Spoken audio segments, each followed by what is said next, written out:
It was a really blunt way to put it, but I think that was the point. It was a month after Donald Trump had just been elected president. Quote, Americans are no wiser than the Europeans who saw democracy yield to fascism, Nazism, communism. Our one advantage is that we might learn from their experience. Now is a good time to do so. Here are 20 lessons from the 20th century adapted to the circumstances of today. That was a Facebook post from a month after Trump was elected. It basically broke the internet at the time. By popular demand, it soon turned into this survivor's guide of a book that very likely you or someone you know or a lot of people you know have a dog-eared copy of. Or maybe that you've been carrying around in your bag for a couple of years, if you're like me. It is called On Tyranny, 20 Lessons from the 20th Century. It's a very short book. It fits in your pocket. It is filled with sobering and very specific advice for being a citizen in a country that is at risk. Being a citizen in a country where democratic norms and the basics of our system of government suddenly don't seem like a given anymore. It's not an activist's guide, per se. It's a survivor's guide. The New York Times advised approaching it like a medical pamphlet on an infectious disease. Quote, read it carefully and be on the lookout for symptoms. Let me show you a little bit what they mean. Case in point, lesson number 2, defend institutions. It is institutions that help us to preserve decency. They need our help as well. They fall one after the other unless each is defended from the beginning. So choose an institution you care about, a court, a newspaper, a law, a labor union, and take its side. This is from lesson 14. Establish a private life. Nastier rulers will use what they know about you to push you around. Scrub your computer of malware on a regular basis. Have personal exchanges in person. For the same reason, resolve any legal trouble. Tyrants seek the hook on which to hang you. Try not to have hooks. I'll give you one more. It's from lesson 5, and this one has been stuck into me all this week like a splinter under a fingernail. You will see why when I tell you what it is. Lesson 5 is, remember professional ethics. When political leaders set a negative example, professional commitments to just practice become more important. It's hard to subvert a rule of law state without lawyers, or to hold show trials without judges. Authoritarians need obedient civil servants. Concentration camp directors seek businessmen interested in cheap labor. Like I said, stark, right? But it is not drawn up from nowhere. It's specifically drawn up from an expert's history of other countries no dumber and no wiser than ours, that nevertheless lost their democracies at some point in the 20th century. Yale history professor Timothy Snyder speaks 5 and reads 10 different European languages. He has studied Russia and Ukraine for a quarter century. And our country now is starting the process of impeaching the president of the United States because of him trying to enlist the government of Ukraine against his political enemies to help his reelection next year. Also, apparently, to muddy the waters about Russia helping him win the last election. Because of that, I asked Professor Snyder if he wouldn't mind coming here to the studio tonight to help give us some help with this. Joining us now is Tim Snyder, best-selling author of On Tyranny and another bestseller, which is called The Road to Unfreedom. He's a professor of history at Yale University. Professor Snyder, thank you for being here. Very glad. Let me just ask you, as a historian, as somebody who has done a lot in terms of public education, as a public intellectual, to talk to people about Russia, talk to Americans about Russia, talk to us about freedom, in the context of what happened in our election. How are you feeling this week? I'm feeling like people are understanding something which we needed to understand from the beginning, namely that we're all in this together. A lot of the ways that our democracy is going sour happened already in Russia. And a lot of the things that the Russians are doing to us involve just kind of jollying us along. So when we think, for example, of Mr. Trump saying, well, yeah, of course, interfering with elections is okay. Everybody does it. That's exactly the line which Russia is trying to push. There aren't facts, there's not law, there's not justice. Everything's really a joke.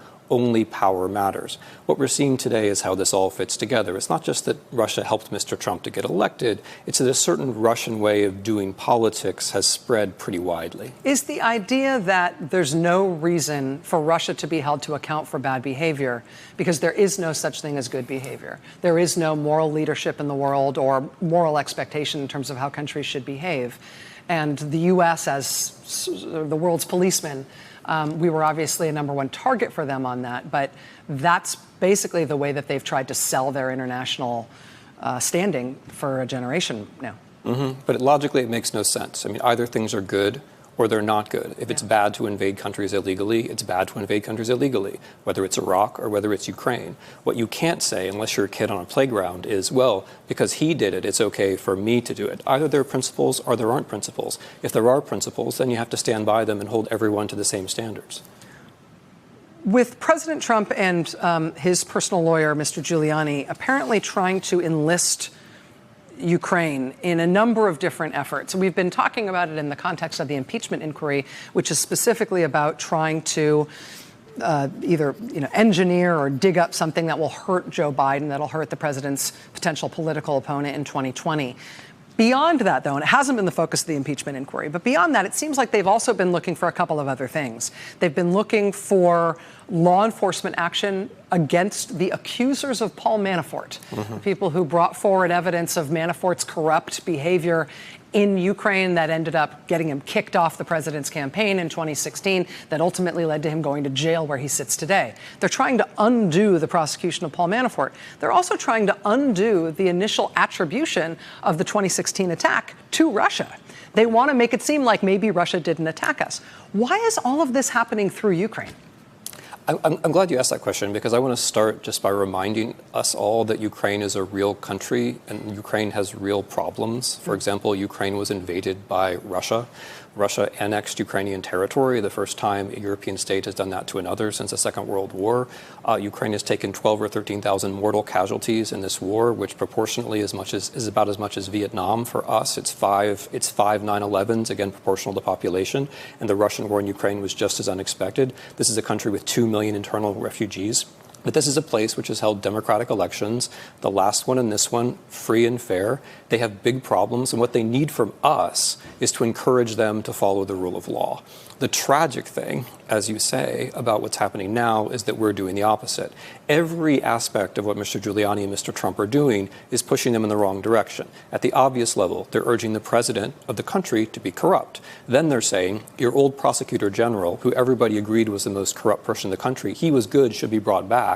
And then they're saying, your investigative journalists, who are the good guys in this story for Ukraine and for Russia and for us, those people are enemies, I'm now quoting. They're calling them enemies of the United States, enemies of America. They're talking about the people who actually find out the things we need to know about inequality, corruption, and war. And that, for me, is just awful. The thing that is, I think, as somebody who knows Ukraine, to be able to get that level of detail in terms of how this is affecting them and what this is going to do to them on their own rights and vis-a-vis what they've got to handle in terms of Russia and this ongoing war, it's fascinating. When I think about Donald Trump and Rudy Giuliani, I do not think of them as guys who are experts on the internal machinations of any other country or even our own. And so the idea that they're over there basically tuning up all the good guys and helping out tuning up all the good guys and helping out all the bad guys. Yeah. It's hard for me to know why there and what it is about Ukraine that has become their playground in this way. Yeah, well, I mean, there are a couple of things going on here. First, they correctly have the instinct that Ukraine and Russia and America are all part of one story.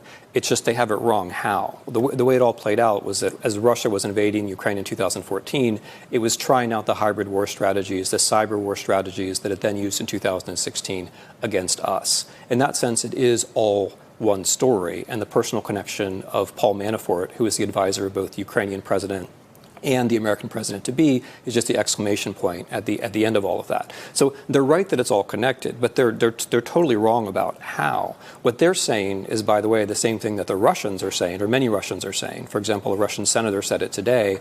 What they're saying is that, well, actually the whole thing was Ukraine helping the Democrats, not Russia helping the Republicans and Mr. Trump. And they're trying to build up this sort of counter-narrative, which they can use as a boomerang to push the other one back.